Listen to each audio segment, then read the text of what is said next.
spor zaradi vodovoda Bizeljsko. Kako bodo uredili Jurjevansko Drago? Obnova ceste v Velikih Brusnicah.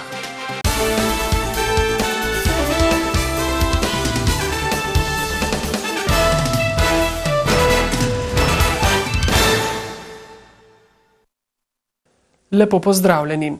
Vodovod Bizeljsko oskrbuje 1800 ljudi. Do pred kratkim je zanj skrbela krajevna skupnost, a po državni uredbi lahko sistem za več kot 50 ljudi upravlja le izvajalec javne gospodarske službe, torej komunala. Del krajanov je proti temu, da vodovod prevzame brežiška komunala in podpirajo ustanavljanje vodovodne zadruge. Svet krajevne skupnosti s predsednikom in tajnico vred pa je odstopil. Vodovod so na Bizeljskem gradili podobno kot drugod po državi. Nekaj denarja in udarniško delo so prispevali krajani, nekaj občina. Ko je imela to krajevna skupnost, je bilo čisto v redu, no? Ni bilo nobenih problemov. Pa ste kaj seznanjeni, da so zdaj spori okrog tega nastali v kraju? Slišala sem, samo ne vem pa zakaj pa kako. Krajevna skupnost je vsa ta leta dobro upravljala z vodovodom, so potrdili na komunali. Nima pa finančnih pogojev za njegovo obnovo. To ni truplo, ki smo ga pred desetletji zakopali v zemljo in tam trohni in propade nekega dne.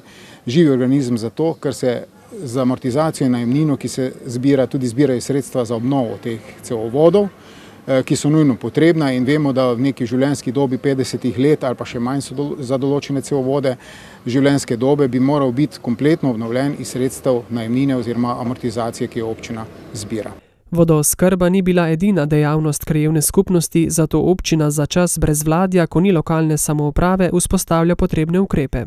Je pa tukaj še neki drugi tekoči dejavnosti, naprimer pokopališka dejavnost in tako naprej, ki bomo tudi redno izvajali znotraj občinske uprave. Delno pa smo se konkretno za upravne stavbe tudi dogovarjamo z osnovno šolo Bizeljsko, tako da bi vse zadeve kar najmanj moteno tekle, dokler se ne izvedejo volitve. V tem času bodo ljudje spoznali, da je trenutno cena vode na komunali nižja od cene nekaterih vaških vodovodnih odborov. Treba bo plačati tudi račun za svetovanje glede vodovodne zadruge, ki ni majhen. Občina ali krajevna skupnost ga ne bosta poravnali, še pravi Rudmanova. V Črnomlju že 20 let iščejo rešitev za ureditev Jurjevanske Drage, zelene oaze sredi mesta, ki je bila 50 let prizorišče folklornega festivala Jurjevanje, po katerem je dobila tudi ime. Nekaj zamisli, ki so jih predstavili včeraj, so našli tudi na arhitekturni delavnici. 5 študentk arhitekture je pripravilo 5 zanimivih različic celovite ureditve Jurjevanske Drage in njene okolice. Vse pa vsebujejo tribune in premično streho nad naravnim amfiteatrom. Seveda so pa to variante, ki ne poznajo meja pri denarju. Zamisli so zanimive, vendar finančno težko dosegljive, dodaja županja. Glede tudi na perspektivo 2014-2020, da niso investicije upravičeni strošek, bo potrebno te variante razdelati po fazah in seveda počasi temu slediti. Tukaj študentje pokažejo, kaj bi v idealnih okoliščinah morda lahko v tem prostoru zraslo. Tako da to ni neki realni projekt, ampak vizija, neobremenjena s financami, z realno politiko in tako naprej. Vsekakor pa Jurjevanska Draga predstavlja pomembno razvojno točko mesta, meni Slak. Vidimo tukaj velik potencial za mesto, nekako severno območje mesta, mlado mesto, zeleno mesto, urbani park, ki je tudi prireditveni prostor, nekakšen pandan ali pa vis-a-vis staremu mestnemu jedru, ki je historično, modro, zgodovinsko. Je pa dejstvo, da bi bilo potrebno vsaj začasno nekje najti sredstva v prihodnjih proračunih za ureditev, kot smo že rekli, ali tribun, odra, mogoče trenutno za kak parkovni sistem, se pravi klopce, kakšen pesek, kakšne koše za smeti, kaj podobnega. Festival Jurjevanje so lani zaradi lažje organizacije preselili v mestno jedro. Jurjevanska Draga, ki naj bi bila po besedah županje namenjena druženju in prireditvam na prostem, pa sameva. V njej ni ničesar, niti klopce.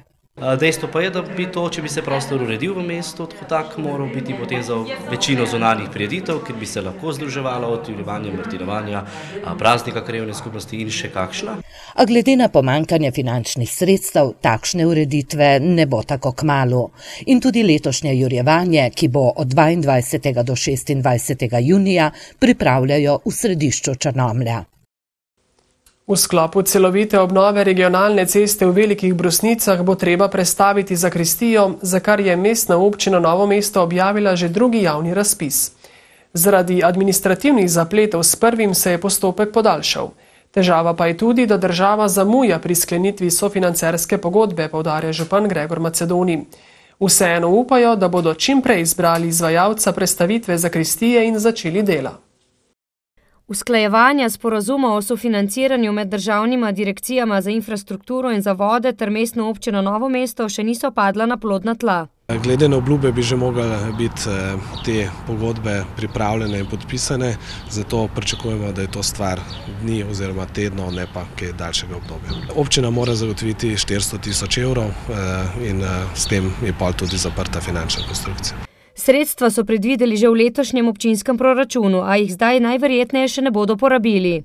Zmotilo nas je zelo pri tej zadevi, da je spet država dala nek pogoj, največ v soglasju spet za občino v mestu, da se dela začnejo odvijati v zgornjem delu Brusnic, za katere pa še nimamo čisto poštimanih lastništev. Obrazložitev občine, da prvi razpis ni uspel zaradi administrativne napake oziroma netočnega popisa, pa jih ne zadovolji, pravi Anton Vovko. Z izbranim izvajalcem iz Ljubljane so že bili na terenu, pravi. V glavnem na tisti dan, ko je pa prišel do še pogajanj cen na sami lokaciji, je pa je župan preklical ta razpis, ga razveljavil in vsa zadeva je šla v ponovni razpis oziroma v ponovni popis del. Včeraj so tako odprli 7 prispelih ponudb za drugi razpis, katerega predmet so prestavitev zakristije in izgradnja nove ter celovita obnova ceste in vodotoka. Krajevna skupnost pa bo sofinancirala ureditev parkirišča ob križišču. Po 3 mesecih so za občinsko mizo znova sedli žužemberški svetniki, ki so med drugim potrdili zaključni račun občine za leto 2015. Ta kaže na približno polovično realizacijo prihodkov in odhodkov. Kot je poudaril župan Franc Škufca, je glavni razlog za nekoliko nižjo realizacijo zamik suhokranjskega vodovoda, večino ostalih naložb pa so uspeli uspešno uresničiti. Kot pravi, je zadovoljen. Toliko smo naredili, tudi veliko pripravili za letošnji proračun, tako da kar nekaj poleg suhokranjskega vodovoda je kar nekaj projektov, ki se bo v bližnji prihodnosti začelo, nekih je celo v izvajanju. Med drugim nadaljujejo gradnjo suhokranjskega vodovoda, čeprav z državo še usklajujejo pogodbo o sofinanciranju. Pogodba taka, kot je, nekako tudi ustavno malo sporna. Verjamemo državi, da hoče pritisniti in hoče narediti tudi red, glede tega, da je treba sredstva seveda koristno in pa namensko porabljati. A bolj kot vsebina pogodbe je zlasti svetnike opozicije zanimalo, kakšna bo cena vode po zaključku projekta. Zdaj pa kaže, da bo, ker nismo dobili nobenega plana, nobenega, bi rekel, projektne dokumentacije, ampak zdaj smo prišli do tega, da bo voda se zelo podražila za 200%, mislim pa, da še več, ne. Župan trdi, da je skrb odveč, saj kot pravi, nikjer ne piše in nikoli ni bilo rečeno, da bo voda dražja. So pa nekateri svetniki pri sprejemanju zaključnega računa pogrešali poročilo nadzornega odbora. Žal poročil nadzornega odbora v tej občini nismo še nikoli dobili, razen, bi rekel, po izrecni zahtevi oziroma preko pooblaščenke, ne. To smatram, da je zelo narobe. Župan odgovarja, da je nadzorni odbor samostojen organ občine, ki se sestaja in nadzira, kar ima v programu. Če letos tega niso imeli v programu, ne potrebujejo podajati poročila, je pojasnil. Novomeška bolnišnica je po zaslugi tamkajšnjega farmacevta, ki je omogočil nakup, bogatejša za sodoben kolonoskop. Ta je namenjen diagnostičnim in terapevtskim posegom na širokem črevesju. Kolonoskop je nepogrešljiv pri zgodnjem odkrivanju in odstranjevanju polipov širokega črevesja, ki veljajo za predrakave spremembe. Pregledov pa je vsako leto več. Letno naredimo okrog 1400 kolonoskopij, to je podatek za leto 2015, jaz mislim, da jih bo letos že skoraj 1500. Novi aparat omogoča kakovostnejše preglede. Zato, ker omogoča pregled s sliko ultravisoke ločljivosti, ta omogoča veliko natančnost in odkrivanje zelo majhnih sprememb. Zagotovo je pa novomeška regija, novomeška bolnišnica tista, kjer je ta naša družbena odgovornost najbolj prisotna. Če bi se danes prehodili po bolnišnici, bi domala v vsakem oddelku našli kakšno opremo, ki jo je pomagala kupiti ali pa jo v celoti kupila Krka. Donacijo so prejeli v času, ko se bolnišnica sooča z velikimi nepokritimi izgubami iz preteklosti, ki rezultirajo finančno in plačilno nesposobnost bolnišnice na eni strani, na drugi strani pa razvojni manko in izjemne potrebe po sodobnih aparatih. Vrednost kolonoskopa je približno 34.000 evrov. Zdaj pa v Dobruško vas, kjer so pred hišo družine Robek odkrili spomenik narodnemu heroju Vinku Robku. Slovesnosti, na kateri so obudili spomin na številne njegove junaške podvige, se je udeležilo lepo število obiskovalcev, zavezanih vrednotam narodno-osvobodilnega boja. Spomenik narodnemu heroju so 3 desetletja po njegovi smrti postavili na pobudo njegovega sina Zdravka, čast odkritja do prstnega kipa pa je pripadla borcu gorjanske čete Stanislavu Kušljanu.